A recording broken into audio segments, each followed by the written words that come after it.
Namaste. I'm going to read Volume 3, Book 5, UmaSamhita, Chapter 21, The Fruits of Righteous War, in the Shiva Puran.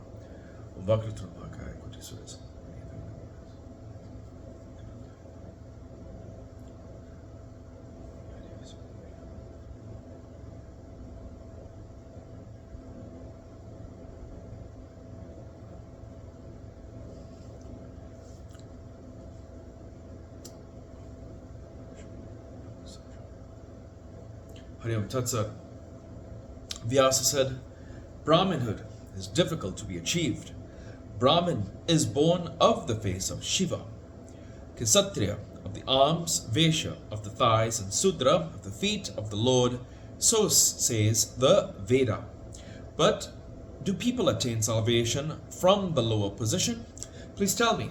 Sanat Kumara said, O Kaliya, men fall off their status due to evil deeds. Hence, after attaining the high status, the learned man shall preserve it. He who forsakes Brahmanhood and is born as a Kshatriya falls off the status of a Brahmin and assumes the status of a Kshatriya. Due to his resorting to evil, the foolish fellow goes on chanting thus.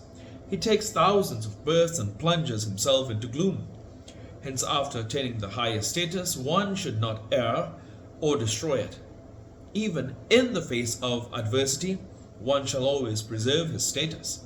After attaining the auspicious Brahmanhood, if a person disrespects Brahmanhood and does not differentiate between what could be eaten and what could not be eaten, he becomes a Kshatriya. I shall explain to you entirely that which gives a higher caste, whereby an intelligent Sudra becomes a Vaishya. Being born a Sudra, one shall take up the duties of Sudra as ordained, viz., the due service to the people of the other three castes.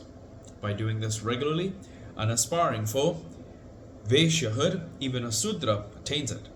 A Vaishya who uses his wealth for sacred rites, who performs sacrifices duly, who performs the Agnihotra and partakes of the remnants of food, therefrom is reborn in a Kshatriya family. There is no doubt in this. He is born as a Kshatriya by means of consecrated sacrifices with proper gifts. A Kshatriya shall do like this. He shall study the Vedas, desirous of heaven. He shall maintain the 3 sacrificial fires. He shall wash his hands and feet before entering shrines. He shall protect the earth virtuously. He shall cohabit with his wife during the prescribed period after the monthly menses. He shall remain devout and pious. He shall be hospitable to all. He shall fight and get killed in battle for acquiring facilities to achieve the 3 aims of life, virtue, wealth, and love, to all living beings, or for the sake of cows and Brahmins.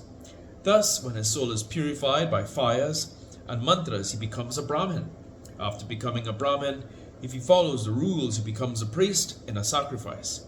Strictly observing his rites, speaking truth, and controlling the sense organs, he derives vast pleasures of heaven. He becomes a favorite of the gods.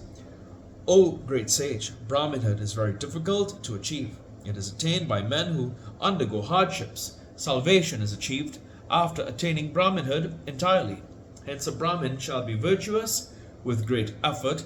He shall preserve his excellent Brahmanhood, which is a good means of achieving all the aims of life. Vyasa said, O excellent sage, you have mentioned about the glory, O foremost among the eloquent. I wish to hear this. Please mention. Sanat Kumara said, those who know the principles, who understand sacrifices and sacred rites, say thus: by performing the Agnistoma and other sacrifices with profuse gifts, one does not attain that benefit which is attained through battle. Hence I shall explain to you the fruit attained by those who maintain themselves by means of weapons. The hero who offers battle subduing the army of the enemy attains virtue, wealth, and fame. He achieves the fruit of a sacrifice with due gifts and the 3 aims of life, virtue, wealth, and love.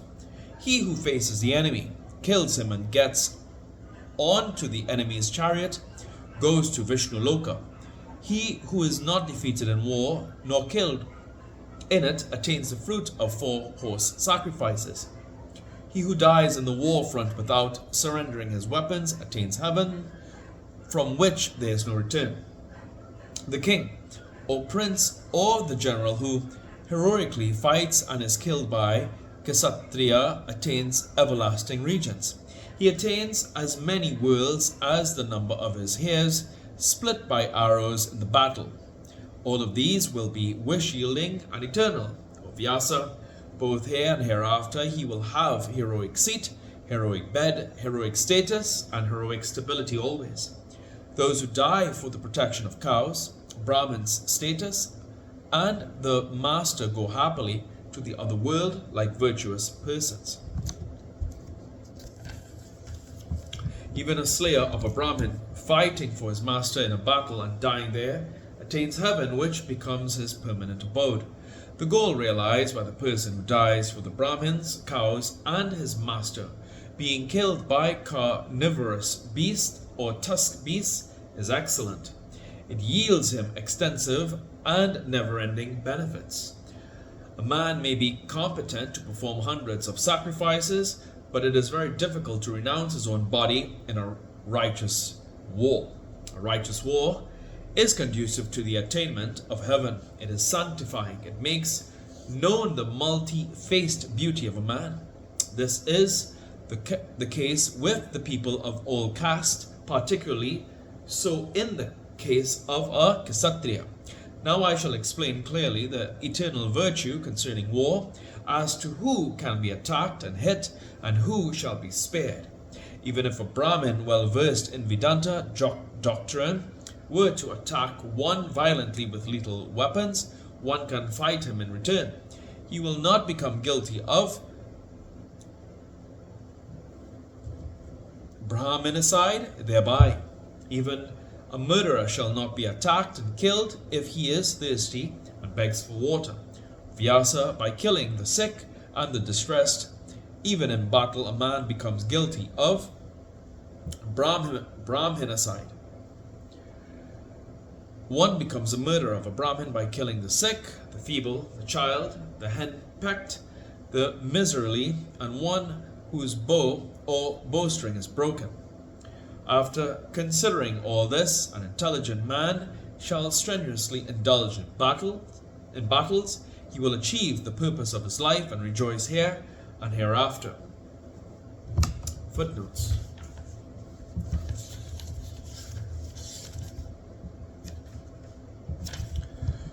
(288) According to the laws of the caste, as laid down in the Dharma Sastras, the profession of fighting is assigned exclusively to the people of Kshatriya caste, but Shiva Puran, probably following the contemporary practice, allows it for all the castes.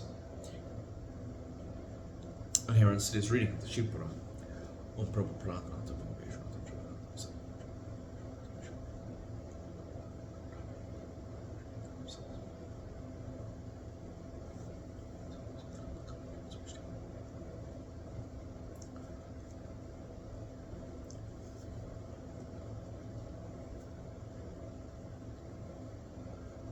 Hari Om Tat Sat.